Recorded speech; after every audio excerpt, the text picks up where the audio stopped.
আল্লাহর নবী সেজদার মধ্যে পড়ে কাঁদতে থাকবে, ইয়া রব হাবলি উম্মতি, আল্লাহ আমার উম্মত গুনাহগার, আমার উম্মত গুনাহগার, আমার উম্মত গুনাহ করে ফেলছে, আল্লাহ আমার উম্মতের কি হবে, আল্লাহ আমার উম্মতের হবে কি?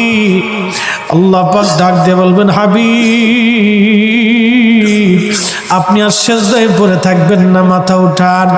আপনি কাঁদেন কেন? মেহেশর তো আপনার কান্নার জন্য না নবী, উঠেন, আপনি মাথা উঠান। আপনার জন্য আরশে মুআল্লার ডানে একটা কুরসি পেতে রাখছি, একটা চেয়ার পেতে রাখছি, একটা আসন রাখছি, আপনি নবী সেই আসনে বসবেন। আপনি মাথা উঠান, আপনি আমার হাবিব, আপনি আমার বন্ধু, আপনি আর কাঁদবেন না। হুজুর আপনি মাথা উঠান। আল্লাহর নবী তখন বলবে, ইয়া রব হাবলি উম্মতি, আল্লাহ আমার উম্মত গুনাহ করছে। আল্লাহ ডাক দিবে, হাবিব আপনি মাথা উঠান, আপনি সর্বপ্রথম হামদের পতাকা উড়াবেন, আপনি সুপারিশের পতাকা উড়াবেন, আপনি যাকে খুশি তাকে নিয়ে জান্নাতে চলে যান।